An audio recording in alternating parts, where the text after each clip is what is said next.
Hi, my name is Daudi Mugabe and this is Business Mike episode 23.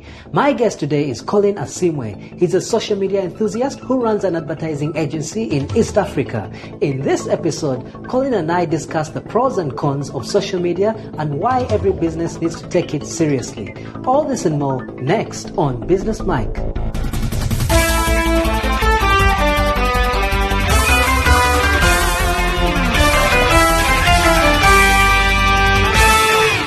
Thank you so much for joining us today, Colin. Could you briefly tell us who you are and what you do? Well, my name is Colin Asiimwe. I'm a social media enthusiast. I'm a husband. I'm a father. And I run an advertising agency. Why don't you tell us a bit more about that? All right. I run the East African business unit for Tonic International, which is a business out of Dubai. But I run the unit that sits in Uganda. I'm the business unit manager there. And I'm running that to handle clients, business development, and growth. We do media, creative. We're a full service agency. But it's a lean team. It runs on a very exciting model we're trying to explore in advertising, which is a hub and spoke. It's not new. What happens is you tend to have main offices and you have satellite offices, and how those run and how exciting that is for new ideas, insights, and creativity. Have you worked in a company with a different model, and how do the two compare? Well, I've worked in about 3 other agencies, and yes, the other agencies are all full service. We're all full service, and I wouldn't say there's much difference. The thing about advertising is it's based around outputs. So it really won't matter in the end. If your clients are happy, it doesn't matter how you did it. If you broke someone's back along the way, then that's just how it works. It only doesn't work when the client isn't happy. There's always something I've wondered, and that's how does a company measure the success of an ad? If, say, they put something on a billboard, how do they measure that success? Do they look at units sold, or how does it work? Well, sometimes companies are looking for different things. If you look at companies that are in the services sector, are looking for things like awareness, like recognition. They're looking for top of mind awareness, which is important because they know that the higher you are in a customer's minds, the easier it is for you to trigger feelings of affection to sell a product to them. But when you're in position number 5, you first of all have to get top of mind awareness, because once they know, then they can consider you as a brand, and then eventually you're able to turn that consideration into conversion. So depending on what you're looking for, sometimes you're looking for sales, for example, and then you measure units sold. And that's one way of looking at it. The other way is to then test, because you then say people are receptive after the billboard that we put out, or after an ad that we put out. People are receptive. Sometimes you want people to hand in application forms or bid documents, and how people respond to that also shows how alert they are to your business. But it could also be how alert they are to the particular media channel that you used. But yes, normally effectiveness will be measured by response, which is why to measure effectiveness you have to say, this is where we were, and after we did A, B, C, this is where we went. That's rather interesting, because today we were going to talk about advertising or marketing on a platform that's relatively, well, it's not relatively new, but social media. It is relatively new for businesses, I think. Okay. So, first of all, is it important? Is it relevant? I'm a big brand. What does it matter if I'm on Facebook or Twitter? So what? Well, if you're a big brand, which means you're going to have many classes of people. If all the people who use your product or service are on these social media platforms, it follows logically that you're going to have to be on them, because they're spending more and more time on their phones than on their TV screens. They have the phone in the morning when they go to work. They are checking it at lunchtime. They check a little bit at 4 p.m. They'll check on it at 6. And when they get home and they shower and they've had their tea, they're on their phone. So the phone has a certain value. It carries with it a certain weight. And if you're a big brand, you want those eyeballs, because those eyeballs could be converted potentially into revenue, or to be converted into reminding your customers what you're about. And what about if you're a small company? From your experience, how do the small companies approach social media compared to the big companies? Do they both have the same approach, or do they go about it differently? From experience, we've seen that bigger brands or bigger companies have more money to spend in social media advertising.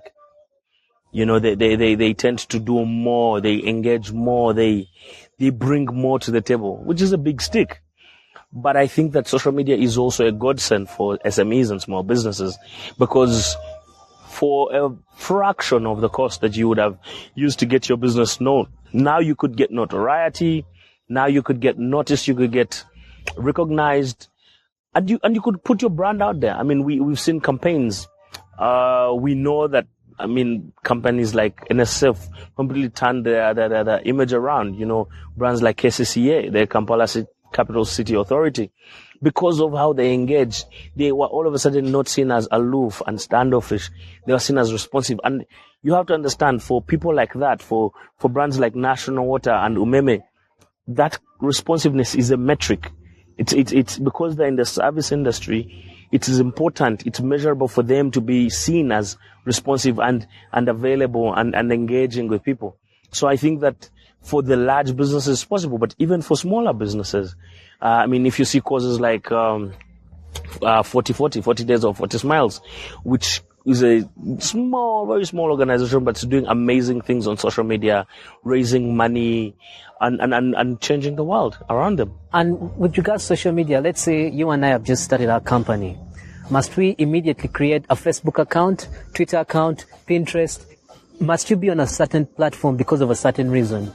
How does it work? Do you go on all of them, or do you strategize on which one you use? I think that if we started a company, me and you, we may have to have a long discussion about Pinterest. No, social media platforms, as most reading will say, and from experience we found, is best addressed to the needs that the business has. Certain products are so highly specialized that they don't need Facebook pages. They need a number where someone can reach you on the website, where someone can see the products and services you offer. But the thing is, because of the way the SME sector is shaping up, it's important. It's becoming imperative for you, because people won't want to Google you, but they want to check on Facebook and see if you have a page. But also, that's a great way to see if you have likes, if you're an engaging brand, how long you've been in existence. Are you a company that gets it? Because also, that's important. Working for a company that gets it, or doing business with a company that gets it, that's with it. That's important.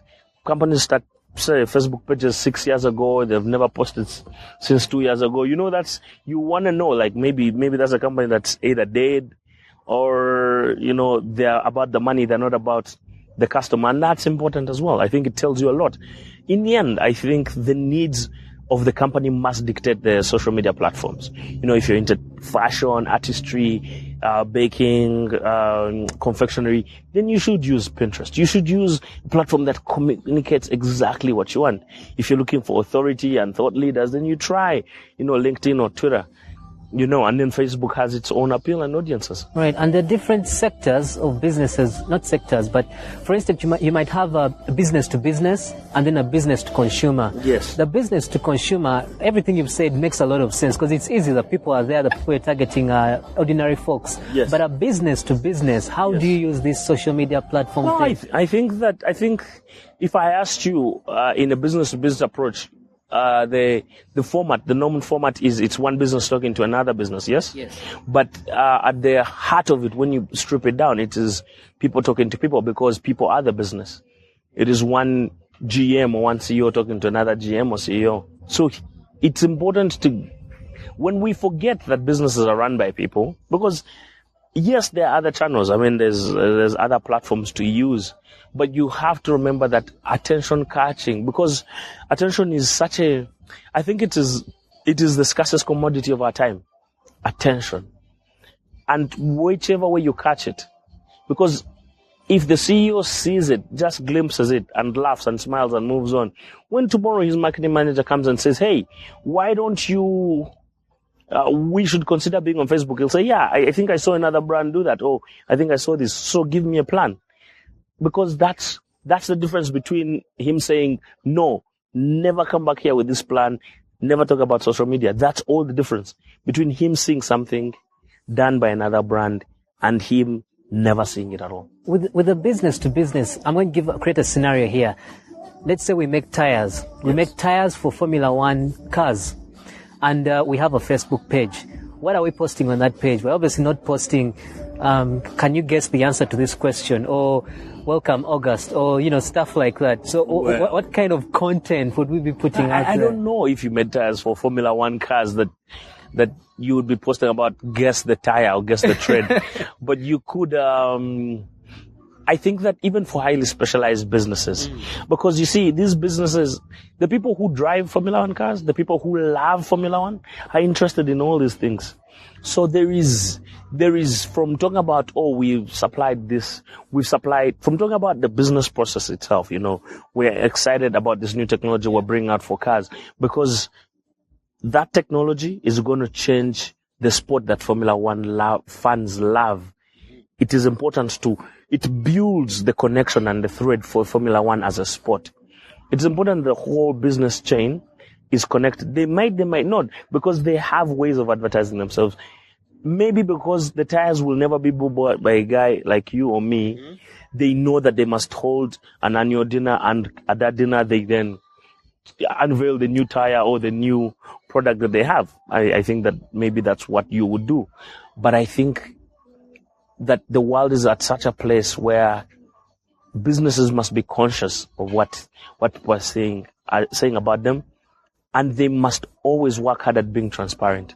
It's imperative that businesses appear to be open, to not be hiding anything, because whenever that happens, there's a loss of credibility, which eventually triggers loss of profits and sales. There's something you've just said that has triggered a thought in my mind, particularly with a business-to-business point of view. When I asked that question initially in my mind, I was thinking, as a business-to-business, probably the content you're putting out appeals to the other businesses that you're trying to sell to. But in the point you made, I realized that you should also factor in the people who are buying that product from the people you're trying to sell to. Yes. So go beyond pleasing them, try and please their fans as well. Yes, and their customers. Yeah. The end user, the customer. Because you see, saying, for example, if the guys who make brakes for Formula One said, we've released a new series of brakes. Instead of, you can come from 100 to 0 in 3.2 seconds.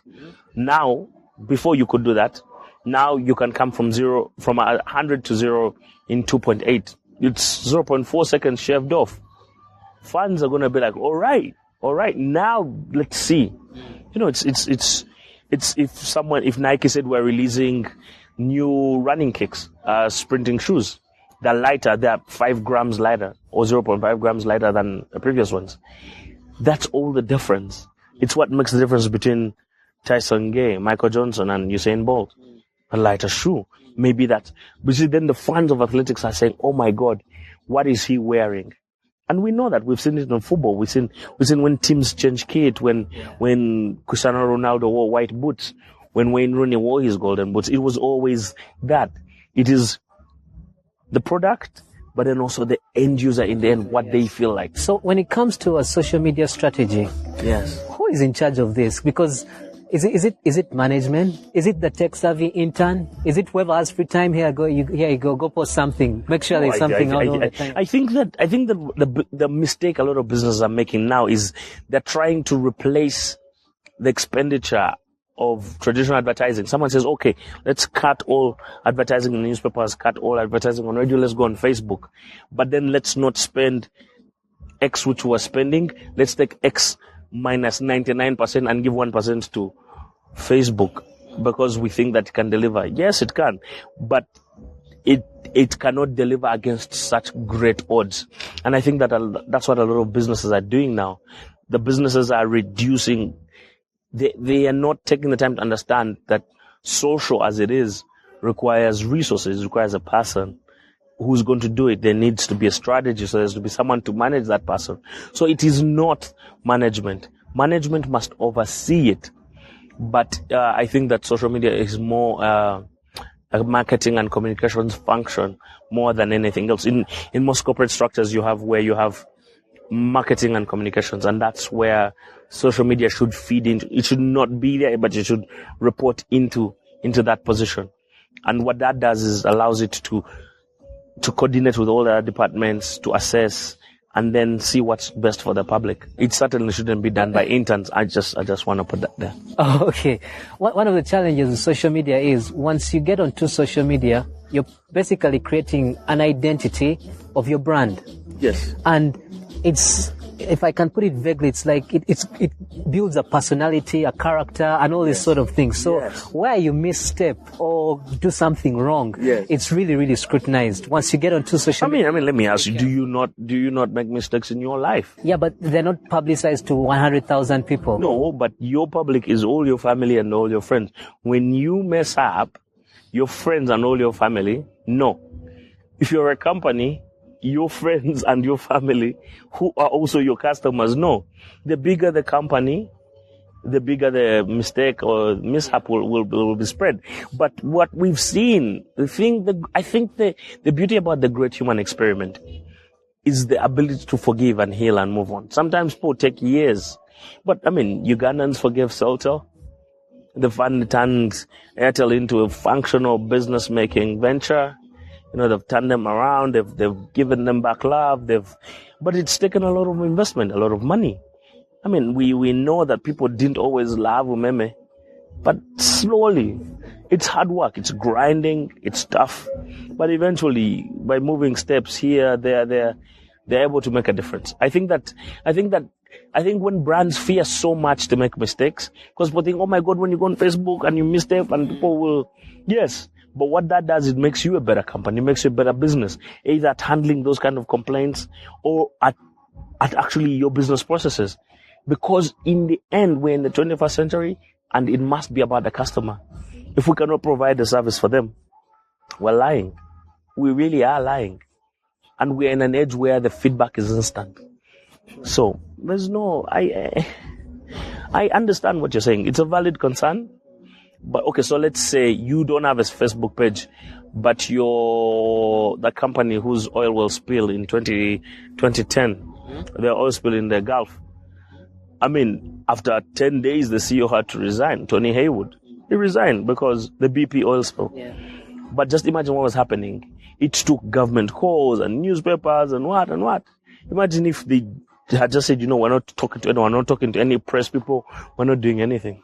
It is important. I think it offers a great way to take feedback, but also offers quick wins in terms of how to respond, how to tackle issues, how to identify the troublemakers. And with regards to benefits, well, that's one of the cons of being on social media.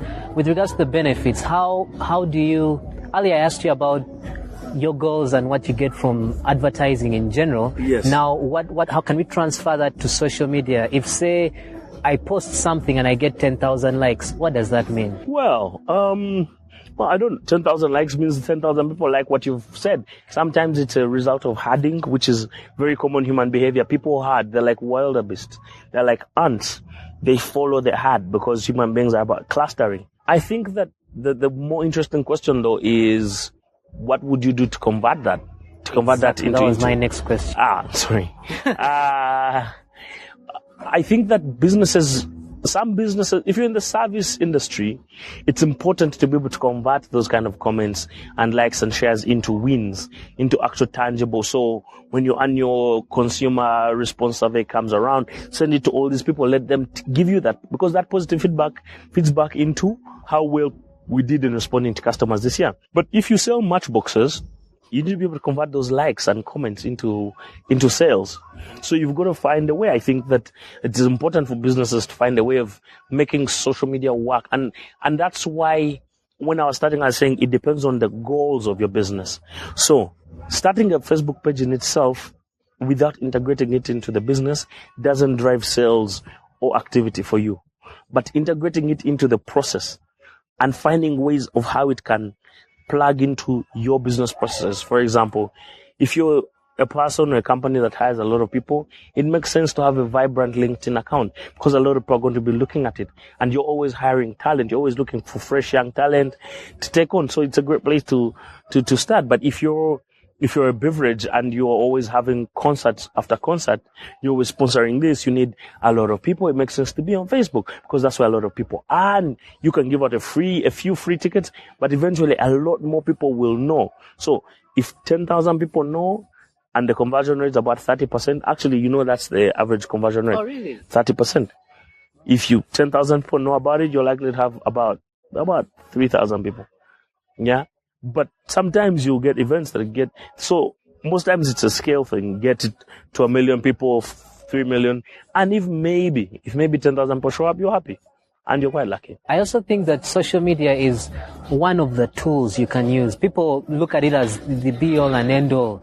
They start there and they finish there. They don't try and complement it with other platforms. I think that it can't do everything. Yeah. I mean, before social media came along, how did people do it? They did direct mailers, they did phone calling, they wrote letters, they wrote emails, they had a website, they had a signpost outside their house, they had 15, 20 different channels of communication. All of a sudden, no one's doing all that. Everyone wants to have a website. Everyone wants to have a website or a Facebook page. And moreover, something that they're not working hard on addressing without the right information, not putting the time in. If you want to save money, you've got to increase time and effort. That's how it works. That's how businesses grow. People who don't have the time and effort put money. They throw money at the problem, and sometimes you throw enough money and it gets solved. That's just how it is. That's how life works, I think. I think that's how businesses are built. What are some of the best social media, can I call them brands, that you've seen? People who are doing it right. No, but you see, now that just creates for me a conflict, though. I really like the way the guys at Team 4040 are doing it. That they're doing an amazing job. 40 days of us, 40 smiles. What are they doing that we can learn from? I mean, they have a network of influencers. They've got ambassadors, people who speak for them, people who defend them. Because you won't always be there in every WhatsApp group, in every Facebook closed group to defend your brand. But what you do is you create ambassadors. And ambassadors will go out and fight for you. In those closed WhatsApp groups, in those closed Facebook groups, they will fight. They will send your message. They will forward it within their circles, and that's what you need. That's what they've mastered well. But they've also learned how to do it cost effectively. They know how to do it, and they've got influencers, and they're very creative. They bring a lot of creativity to the job, to the task. And that's an important part, because again, we go back to that thing I was saying of Uganda having a very short attention. Not Uganda, but we live in a place where attention is very scarce. Because it is scarce, you have to maximize it, which means you have to be creative. And they've been creative. I think that they've brought a lot of that to the table. I think that among the bigger brands, I think that it will be exciting to see the figures on paper between Vodafone and MTN. I think it would be interesting to see those figures, to see actual response rates. But I think that they've done well as well, those two in the telecoms category. I think National Water does excellently. Oh, yeah. They're superb.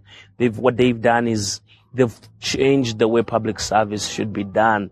And I think not just for Uganda, but across Africa, they're becoming a model to look at.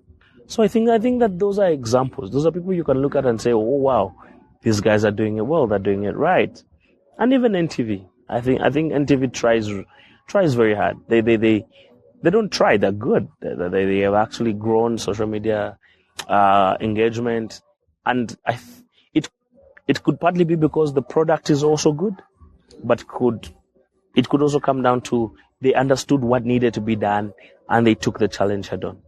And finally, when you talk about NGOs, I think UNICEF was also doing a great job. They're leading in innovation. They've taken their cause for fighting for children online. And it's unusual to see such large bodies, get engaged. But they are doing it because they realize that it is important to bring that levity and to bring that perspective, because the audience they're talking to is now online. So I think that those represent who's growing, who's engaging, but most of all, who's committed to see this journey through. If you could send a tweet back in time to yourself when you are 18 years old, what business advice would it be in 140 characters or less? That's an exciting one. I would say this. I would say, whatever you do, find your beast mode. Find that place where your energy will never run out. Because I've learned this in the business and in social media and in life. The world belongs to those who are relentless. to those who are unflinching, to those who are unreasonable, to those who will not quit, who just simply not give in or give up. That's who wins. So if I could say anything to 18-year-old me, it would be whatever it takes. Never give up. Find your beast mode. Because when you find it, the world is yours. You will fail many times, but you'll also get up many times. I'd say to him, don't quit, don't give up. Because I imagine if I thought like that, so many years ago, where I would be now, but I guess it takes wisdom and perspective to look back. And I think if you have an idea, if you're an entrepreneur, if you have a business, that's all I can say. Keep pushing, because eventually you're going to break through. And that's what matters. In the end, people don't care the sleepless nights. They don't care about, what price you paid. Because when you're standing in the winner's circle, when you're standing in the light, that's all that matters. Yeah. You changing the world, you standing there. And now your 18-year-old self. Do you think you would have retweeted that? No. Why not? But you see, it's a Hail Mary pass. I would have sent the tweet anyway. Hoping against hope that out of a stroke of luck, he might have seen it. But maybe at 50, I'll send something to my 30-year-old self, and he maybe will retweet it. I wish you could do that. I wish you could send something to your future self. You could do that with an email. You could, yeah. Yes, yeah. I've forgotten what the application is called. I'll put it on your show notes page. For instance, if someone has pissed you off at work and you've responded really angrily, this beefed up email that's not appropriate, you can set it to come back to you in the morning or after a certain period of time. Yes. So you go cool off, blah, blah, blah. Next thing you know, there's something in your inbox and it's your mail. So you get a chance to read through it. Yes, and process. Yes, then you can change it up. I guess that's what we need to do. Well, we've been talking about social media. Have you read a book called Jab, Jab, Jab, Right Hook by Gary Vaynerchuk? No, I have not. It's a very exciting book, and he basically goes through all the social media platforms and gives you tips on how to use each one of them, how they're all tailored to meet a certain need in a certain way. For instance, Pinterest, Instagram, for instance, those are imagery, so they're mostly for that. Then things like Facebook and Twitter. Twitter is much shorter and more frequent. Yes. So he gives you tips and hints on how to use each one of those. And the theory behind jab, jab, jab, right hook is the jab, jab, jab is the give value, make a connection with the people over. No, don't ask for stuff, just give stuff, which is why you find some people keep posting viral videos or funny videos about their products before they pitch you a sale. By the time they ask for a sale, you're already hooked. Oh, you're open and receptive to the brand. Exactly, and that's the right hook. I think that brands should do that, though. But again, I think there's a shortage of talent. There's a shortage of people who have done this long enough to be good at it. So yeah, I think that's a real challenge in the market. You can't find someone who's been doing Instagram for 5 years. No, you can't find. There's a few people who have done Twitter for a couple of years, but then that's just it. There's not enough talent. So we need the talent. We need to grow the talent pool that will do the jab, jab, jab, right hook. If the tables were turned today, so basically if this were your podcast and I was your guest today, what is the one question you'd ask me? Where is this going? What does this look like 2 years from now? Because that's an important question. That's true. Because in the end, it can be asked many ways. Someone will say, how do you monetize this? How do you turn this into money? But then in the end, being what you'd call kind of like a startup consultant myself, I know that sometimes people don't do things for money. Yeah. Sometimes people need to do things because society needs them. They need to create that difference. Yeah, that's very close to what my answer is. That the reason why I started this podcast was to promote small businesses, basically, and also to bring an entrepreneurial spirit into society, because we're living in times where it's very, very difficult to get a job, but extremely easy to create one. That's true. So once you have a podcast like this where people like yourself can talk about social media today, I have another guest talking about something else, basically arming listeners with tools and experience from my guests that can help them build a stable business that won't collapse because they lacked one thing or the other. Yes. My goal is to basically do that, create a repository of information and knowledge for people who want to start a business or people who already have a business but want to take it up a notch. And also to promote the little guys, the SMEs, the small business owners. Well, it is, after all, the SMEs who support our economy. Yeah. So that's the main reason. And also basically to bring podcasting to light. We're in Uganda and podcasting is being done, but not at a huge level. I want to show people that you can do podcasting in very many ways. For instance, I'm using it to promote businesses and share the entrepreneurial spirit, but even businesses can use podcasts to push their brands further. If you're maybe a medical business, you could bring on doctors and discuss issues that affect patients who buy your medicine. You can niche it down like that. So this is a platform that can be used for so many things. And my goal is in 2 years' time to basically look around our country and see very many thriving podcasts, and not just our country, Africa in general, because this is something that's There's not so really many stories to be told. Exactly. So entertainment, business, all sorts of things can be done with podcasting. But the business thing is my primary goal as well. Right. So yeah, obviously I hope to monetize for it to run itself, through sponsorship, because otherwise I'll be paying for the servers and the equipment and all that out of my pocket. But the main concept behind this is that, basically. Lastly, how can people get in touch with you on social media or website? Social media? You can reach me at on Facebook. Yeah. I go by Asiimwe Colin, in that order. I can be reached on Twitter using the handle at SpartacusUG, which is SpartakusSUG. You can leave a comment on my blog, which is spartacus.ug. You can find me on LinkedIn, which is Colin Asiimwe. Pretty much you can find me on any, but most of all, you could just drop me an email. I love emails. What, your email? My email is Kasime, which is CASIIME 1, the number 1, @gmail.com. Right. I'll put all this information on your show notes page. Fantastic. Thank you so much, Colin, for your time today. Thank you very much for having me, Daudi. It's been such an amazing time. Yeah, I've had so much fun. So thank you very much, and I hope to speak to you again very soon. Cheers, then.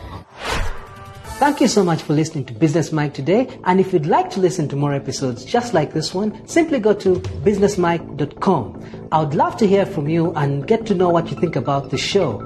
If you have any questions or suggestions, just drop me an email at daudi@businessmike.com. That's DAUDI@businessmike.com. Thanks again for listening, and until next Monday, take care.